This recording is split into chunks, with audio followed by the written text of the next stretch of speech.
Hello everyone, स्वागत करता हूं मैं आपका अपने इस यूट्यूब चैनल में। मेरा नाम है रोहित रावत। मैं हूं एक मिडिल क्लास इन्वेस्टर और यूआई यूएक्स डिज़ाइनर। आज हम बात करेंगे एसआईपी के बारे में। आज मैं आपको दिखाऊंगा कि एसआईपी की ताकत क्या होती है। पिछले कुछ महीनों से क्या हो रहा है कि स्टॉक मार्केट डाउन जा रही है, तो बहुत से लोग ना अपने एसआईपी को बंद कर दे रहे हैं। तो आज हम पास्ट डेटा को देखेंगे और उससे पता करेंगे कि मतलब अगर आप अपनी एसआईपी रोकते नहीं ना अभी तक, तो आपको प्रॉफिट होता या लॉस होता। तो अगर आपको प्रॉफिट होता तो इसका मतलब ये है कि आपको कभी अपनी एसआईपी रोकनी नहीं चाहिए, क्योंकि 10 साल तक जब तक आप एसआईपी करोगे, 10 से ऊपर साल तक, तो कहा जाता है कि अगर आपकी एसआईपी 10 से ऊपर है तो आपको मैक्सिमम चांसेस है कि प्रॉफिट ही होगा, लॉस तो नहीं होगा। तो लॉन्ग टर्म इन्वेस्टिंग के लिए आज हम ये डेटा देखेंगे कि एसआईपी की ताकत क्या होती है। चलो स्टार्ट करते हैं और पास्ट डेटा को देखते हैं कि अगर आप मार्केट पीक पे थी ना, अपनी हाईएस्ट पॉइंट पे, उसके जस्ट बाद क्रैश होने वाली थी, और अगर आपने उसमें इन्वेस्ट किया होता तो आपको अभी तक प्रॉफिट होता या लॉस होता। सबसे पहले हम स्टार्ट करेंगे वॉरेन बफेट के कोट से। तो वॉरेन बफेट का एक कोट है कि I will tell you how to become rich, close the door. वो बता रहे हैं कि मैं आपको बताता हूँ कि कैसे रिच बनते हैं, पहले दरवाज़ा बंद करो, किसी को नहीं बताना। तो इसमें यह है कि be fearful when other are greedy. Means जब मार्केट ऊपर होती है ना, हर कोई बोलता है बाई करो बाई करो बाई करो, भाई मार्केट तो बहुत अच्छी है, तो तब आपको डरना है। एंड दूसरा है be greedy when others are fearful. मतलब जब मार्केट बिल्कुल डाउन होती है ना, तो हर कोई अपनी एसआईपी बंद कर देता है, मार्केट से भाग जाता है, म्यूचुअल फंड में इन्वेस्ट नहीं करता है, स्टॉक में इन्वेस्ट नहीं करता। हर कोई बोलता है मार्केट तो जुआ है भाई, स्टॉक मार्केट तो इससे दूर रहना है। तो अब आपको ना अपनी एसआईपी, और आपके पास एक्स्ट्रा पैसा है तो और एनएवी खरीदनी है या और स्टॉक्स खरीदने हैं। तो अब मैं आगे बढ़ता हूँ। अब हम देखते हैं कि मई 2006 में, ये ओल्ड चार्ट है निफ्टी 50 लार्ज कैप का। तो हम ये ओल्ड पीछे आए हैं 2006 में, हम देखते हैं। तो 2006 में ना मार्केट 30% डाउन हो गई थी। इसे हम मेज़र भी कर लेते हैं, जस्ट कुछ महीनों में 30% डाउन थी। हाँ, इतने ही आसपास है 30%। और फिर उसे रिकवर होने में ना 6 से 7 महीने लगे। 6 से 7 महीने, दिसंबर 2006 में वो रिकवर हो गई थी मार्केट। अब हम आगे आते हैं। 2006 में जो रीज़न था वो इन्फ्लेशन बहुत हो गया था और मल्टीपल रीज़न थे, उससे मार्केट डाउन हो गई। दूसरा आते हैं 2008 में। इसमें क्या होता है, लेमन ब्रदर्स कोलैप्स हो गए थे, बैंक्स भी कोलैप्स हो गए थे, महंगाई बहुत हो गई थी, इन्फ्लेशन था, सब कुछ था। तो इसके कारण क्या हुआ था कि 2006 में मार्केट 60% डाउन हो गई थी। लार्ज कैप की ये बात हो रही है। तो इसको रिकवर होने में 2 साल लगे, नवंबर में रिकवर हो गई, और जस्ट उसके बाद ये फिर से 20% डाउन हो गई थी। 20% डाउन होने के बाद इसको 4 साल लगे, नवंबर 2014 में ये रिकवर हो गई। उसके बाद क्या हुआ, ये थोड़े और बीच बीच में हमारे पास हैं चार्ट्स, हम इसे इसलिए कंसिडर नहीं कर रहे हैं। बहुत छोटे छोटे रीजंस से ये मार्केट डाउन हुई थी। मेनली हम आएंगे कोविड के टाइम पे। कोविड के टाइम पे क्या हुआ था कि नवंबर 2019 में मेनली इंडिया में कोविड आया था। लोगों को कोविड के बारे में पता लगा था, सीरियस हुए थे लोग कोविड के बारे में। तो लॉकडाउन होना भी उसके जस्ट बाद स्टार्ट हो जाना था। तो इसमें मार्केट ना बिल्कुल 37% डाउन हो गई थी जस्ट कुछ ही महीनों में। फिर क्या हुआ, अक्टूबर में ही मार्केट सीधा जस्ट कुछ महीनों बाद ही, 1 साल भी लगा सकते हैं, मोटा मोटा 1 साल बाद ही मार्केट रिकवर हो गई। और रिकवर क्या हुई, बहुत ही अच्छे तरीके से रिकवर हो गई। फिर फेब में हमारे पास यूक्रेन और रसिया का वॉर आया, जिसमें मार्केट 18% डाउन हो गई थी दोबारा से। और फिर वो कुछ सालों बाद या कुछ महीनों बाद वो रिकवर हुई थी। अब रिकवर भी उससे अच्छी तरीके से हुई, बिल्कुल ऊपर तक। अब हमारे पास दोबारा एक डाउनफॉल आ रहा है, और ये कितना जाता है हमें नहीं पता। तो इससे भी आपको मोटा मोटा आइडिया लग गया होगा कि आप अपनी एसआईपी रोकते नहीं तो मार्केट ऊपर ऊपर जा ही रही थी ओवर द टाइम। अब हम इसे कंपैरिजन को देखेंगे एक चार्ट के थ्रू। टेबल मैंने आलोक जैन सर के उससे एक टेबल लिए, तो उसके द्वारा मैं आपको समझाता हूँ। तो उससे पहले एक व्हाट इफ़, आपने मार्वल की शो भी देखे होंगे, व्हाट इफ़, उसमें मतलब एक जो मेन कैरेक्टर है उसके भी अलग अलग यूनिवर्स में उसके साथ अगर ये हो जाता वो हो जाता। तो व्हाट इफ़ आपकी किस्मत इतनी ख़राब है कि आपने मार्केट फॉल होने से पहले ही इन्वेस्ट करना चालू किया था, एसआईपी करना। लाइक 2008 में जो मार्केट पूरी हाईएस्ट पॉइंट पे थी, उस उसी दिन उसी महीने आपने SIP करना इन्वेस्ट स्टार्ट किया था और उसके बाद मार्केट नीचे ही नीचे रही, तो आपका क्या होता, आपकी इन्वेस्टमेंट का क्या होता। मेनली हम बात करेंगे मिड कैप की और स्मॉल कैप की, क्योंकि लार्ज कैप में आपने देख ही लिया है चार्ट के द्वारा कि लॉन्ग टर्म में आपका प्रॉफिट ही होता है, मेनली 12% का होता है। बट अब रियल डेटा के साथ देखेंगे कि मिड कैप और स्मॉल कैप के साथ क्या होता। तो ये व्हाट इफ है। ये लार्ज कैप का तो मैंने आपको दिखाई दिया था कि 2006, 2008, 2010 इन सब में मार्केट डाउन हुई थी। ये निफ्टी मिड कैप का है, उसमें भी मई में 36% डाउन हुई थी मार्केट। जैन में 72% तक गई थी, जैन 2008 में, और नवंबर में 40% तक डाउन हो गई थी, और जैन में 44% तक। तो अब आप इसमें देखना कि अगर आपने यहाँ से इन्वेस्ट किया होता तब तो आपको प्रॉफिट होता, ठीक है। यहाँ से इन्वेस्ट किया होता तो भी आपको प्रॉफिट होता, यहाँ पे भी कहीं पे किया होता तो भी आपको प्रॉफिट होता, सेम इसके साथ। बट क्या होता कि आपने बिल्कुल टॉप पे जैन में SIP स्टार्ट की होती, या फिर कभी मई 2006 में की होती, या कोविड के टाइम पे की होती, तो आपके SIPs का क्या होता। आपको लगेगा कि मेरे को बहुत बड़ा लॉस होगा, बट ऐसा बिल्कुल भी नहीं है। इसे हम टेबल के तरीके से देखते हैं। अब हमारे सामने निफ्टी मिड 150 इंडेक्स का एक टेबल क्रिएट किया है। ये मैंने थोड़ा सा रीडिज़ाइन किया है, ये आलोक जैन सर ने मेनली बनाया था। तो इसमें क्या था कि आपने अगर मई 2006 पीक पे इन्वेस्ट किया होता तो आपका जो उस टाइम पे ड्रॉ डाउन हुआ था वो 36% हुआ था। आपने टोटल कंट्रीब्यूशन किए होते अभी तक, जो अभी तक मतलब फैब चल रहा है, तो अभी तक आपने टोटल कंट्रीब्यूशन किए होते 23 लाख, ठीक है।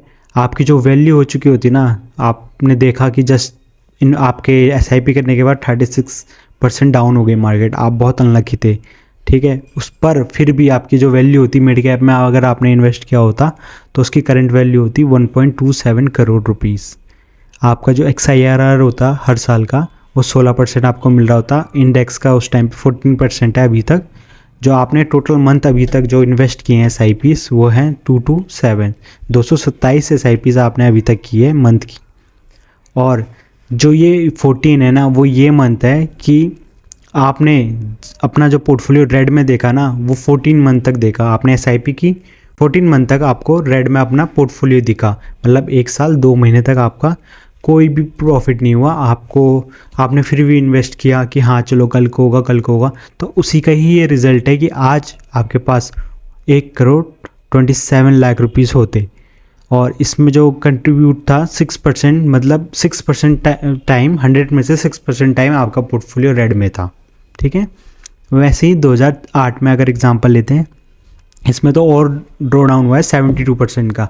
आप इतने ही अनलकी हो कि आपके जस्ट बाद ये 72% मार्केट डाउन हो गई, बट फिर भी आपने हर महीने SIP की, सपोज 100 रुपये, फिर SIP की और 100 रुपये, क्योंकि आपने नीचे से नीचे प्राइस में खरीदते गए, तो आपका जो टोटल कंट्रीब्यूट होता है वो 21 लाख रुपीस होता अभी तक के साल में, फैब तक में।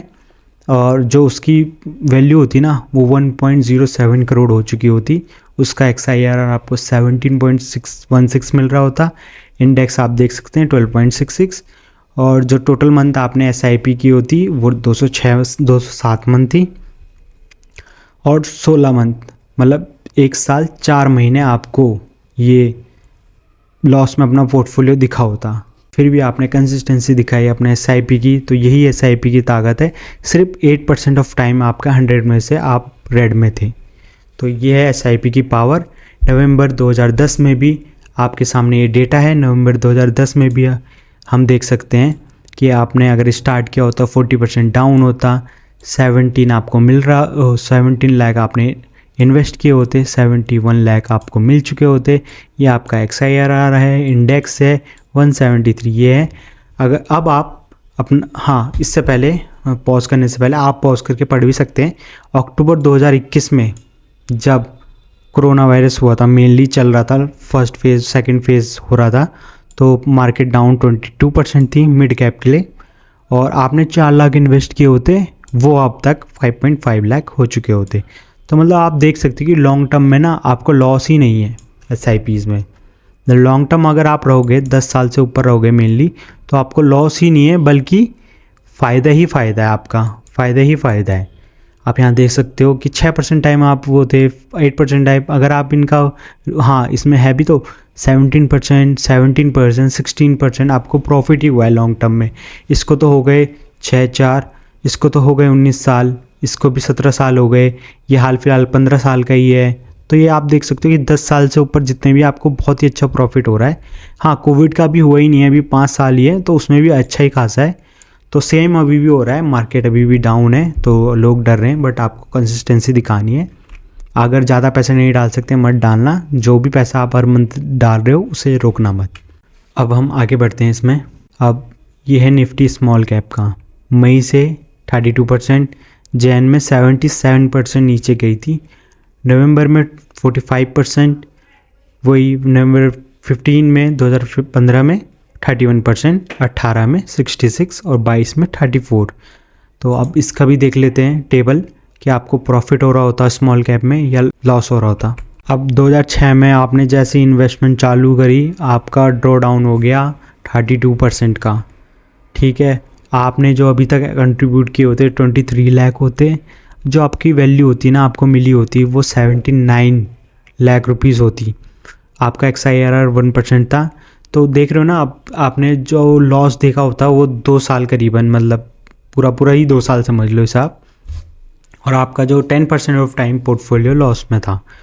सेम जैन में हुआ, 77% डाउन गई आपकी वैल्यू। SIPs आप करते गए 77% उस टाइम पे मार्केट डाउन थी। 21 लाख आपने इन्वेस्ट किए होते अभी तक, वो बन चुके होते 69, 70 के ही करीब 69, ठीक है। XIRR आप दे सकते हो। टोटल मंथ जो आपने इन्वेस्टमेंट की है वो 207 है अभी तक, 207 मंथ। और जो आपका कंट्रीब्यूट 24 महीने मतलब 2 साल आपने लॉस देखा, 12% ऑफ योर पोर्टफोलियो, मतलब 100 में से 12% ऑफ टाइम आपने लॉस देखा था। सेम कोविड, ये आप पॉज करके पढ़ सकते हो, बाकी का मैं आप समझ गए हो। 2022 में क्या हुआ, 34% डाउन थी, 4 लाख आपने लगाए होते, 52 आपको मिल गए होते, 5.2 लाख मिल गए होते, 19% का आपका XIRR था। कंट्रीब्यूट के मतलब 40% या 38% टाइम आपका पोर्टफोलियो रेड में आपको दिखता, ठीक है। तो ये है SIP की पावर। तो आप समझ गए होंगे कि आपको लॉन्ग टर्म तक रहना है। मैं अगेन ये रिपीट कर रहा हूँ, कंसिस्टेंसी बनाइए और लॉन्ग टर्म तक रहिए। और अब एंड करते हैं इस वीडियो को वॉरेन बफेट के कोट से कि if you are willing to own a stock for 10 years, don't even think about owning it for 10 minutes। मतलब आप अगर म्यूचुअल फंड आप म्यूचुअल फंड का एग्जांपल लेते हैं कि अगर आप सोचोगे कि 1 साल बाद बेच दूंगा, तो आप लो ही मत, उससे अच्छा उस स्टॉक को लो ही मत जब तक आप उसे 10 साल तक रखने की नहीं सोचते। 10 साल तक जब तक आप इन्वेस्ट करते हो ना, तो आपके लिए बहुत बेस्ट रहता है। आप मार्केट में प्रॉफिट ही कमा के जाओगे 99% ऑफ टाइम। हाँ अगर बिल्कुल ही देश बिल्कुल ही ख़राब हो चुका है तभी लॉस होगा, तो उस टाइम पे उस पैसों का भी हम कुछ यूज़ भी नहीं कर पाएंगे। तो ये मेरी थ्योरी है और thank you for Alok Jain sir. अब हम बात करेंगे, एक और एग्जांपल हम देख लेते हैं। ये मैंने रैंडम म्यूचुअल फंड पिक किया है, ये HDFC mid cap opportunity fund है। ये कोई रिकमेंडेशन नहीं है, ये रैंडम मैंने किया, मैं भी इन्वेस्ट नहीं करता इस पर। तो इसमें ना ये टिकर टेप है, इसमें रियल डेटा हम हिस्टोरिकली डेटा ले रहे हैं।